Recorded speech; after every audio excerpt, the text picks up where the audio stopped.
Well, folks, we did it.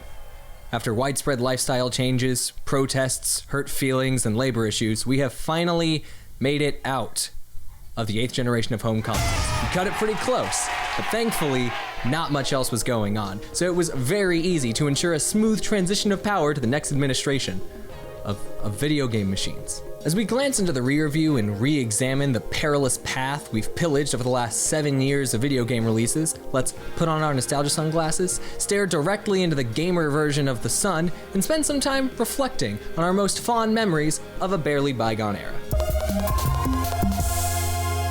The 8th console generation, comprised of the PlayStation 4, Xbox One, Wii U, and Switch, way to double dip Nintendo, brought with it the dawn of the planet of AAA games about father figures. An open world so large that we said, alright, make them small again. We had games that were actually movies, games that were actually streaming services, even games that were actually gym memberships. But we also had some games that defied the confines of their medium and maximized the merits of their hardware in meaningful ways.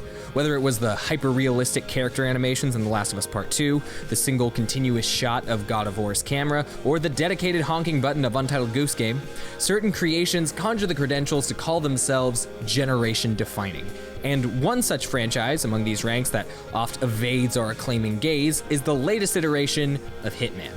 With its maximalist world design, dynamic sandbox storytelling, and humanity-centric gameplay, the Hitman franchise looms defiant as a definitive 8th generation console experience, more than earning its right to close out the last 7 years of games media with Hitman 3. So, let's talk about it.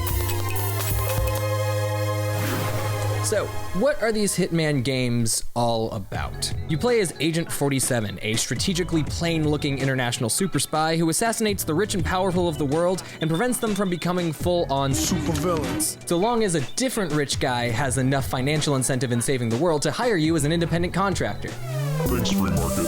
One thing you might not initially glean from this series presentation, especially if you've never experienced them firsthand, is that the Hitman games are hilarious. When people say they love British humor, they typically mean they enjoy deadpan comedy with an optional ironic twist. And Hitman surpasses even Yakuza in its ability to make you laugh by never, ever winking at you.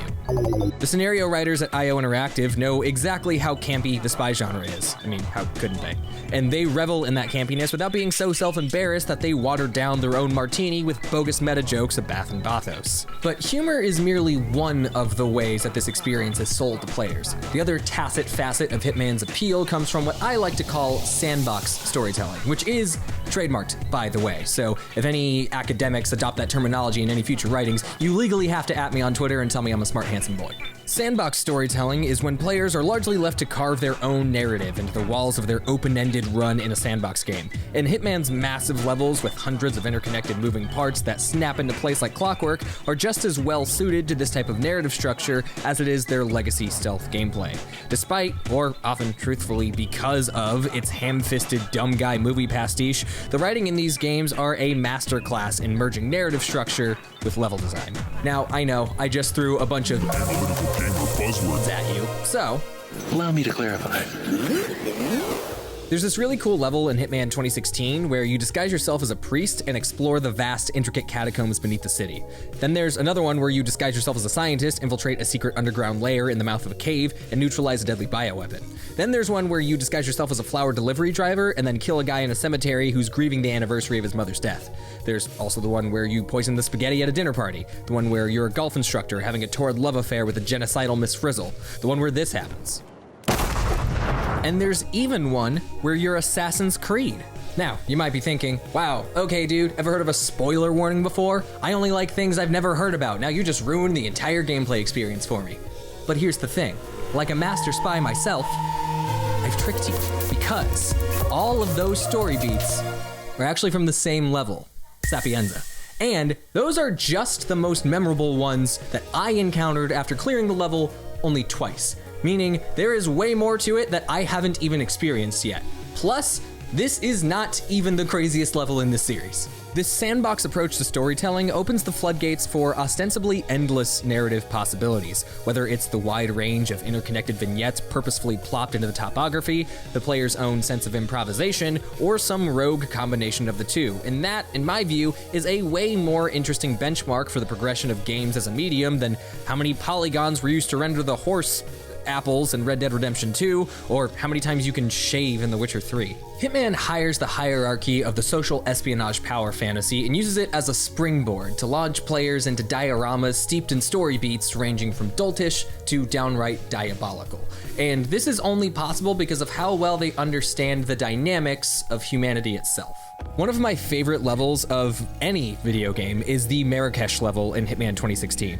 Not because I necessarily think it's the most fun that the series has to offer, although it is still very fun, but what makes this level so special is how succinctly it uses its design to make meaningful statements about the uncomfortable realities of the human experience without using words. It's literally all design. You learn via mission briefing that your targets are a CEO who has just successfully sidestepped justice for defrauding the Moroccan people out of billions of dollars, and the army general that helped him do it that wants to do a military coup so bad that he looks stupid. Plus, the only reason you're here at all is because a different CEO has a financial incentive to keep the country economically stable, and probably couldn't care less about human suffering. I love escapist fiction. As you progress through the winding, narrow passages of the Market District, you'll find yourself dumped into the heart of a massive civil uprising. It's loud, densely packed, and the excruciating tension is only exacerbated by the swaths of armed guards barring the yard of the office building ahead. But once you find a befitting disguise and slink your way inside, the clandestine co-working space is silent. Almost everyone in the building appears to be a normal office worker, with ample space to move around as they wish, going about their day as if nothing's wrong. If the developers had players start their first run in this building instead of a crowded bar in the heart of the city, it would offer a very different perspective on the theming of this narrative and what the game was using this space to say. It manages to make a point that is powerful, emotionally devastating, and sorry gamers, explicitly political without making some tongue-in-cheek reference to a politician's haircut or whatever, because that's not what this game's about. You can't really make a game about social espionage without saying something about society and the way people behave. And Hitman runs the gamut on examining how we interact with each other and deconstructing the ways that we use space in public. Or, at least how we used to. And I think that's why I have such reverence for this franchise, even if it's not completely devoid of its own issues. Like every other piece of art or media in existence, Hitman cannot be consumed in a vacuum, which is good, because these games absolutely could not work without the real world as context, and have aged like a fine wine as a result. From its dense level design to its devotion to dynamism as storytelling, this franchise has congealed itself as a hallmark of the 8th generation of home consoles, sitting snugly with the best in retrospect without renouncing its own ironclad iconoclast identity. And given how both the games industry and the world it inhabits have changed dramatically since the beginning of this era, I can't think of a more magnanimous means to eulogize the last few years than with Hitman 3 headlining the last show of the tour. For more information on securing your copy of this triumphant game from exceedingly brilliant developers, head to GameStop.com. And if you want to keep up with me and my other creative endeavors, you can head to YouTube.com/Nugatory videos. But until next time.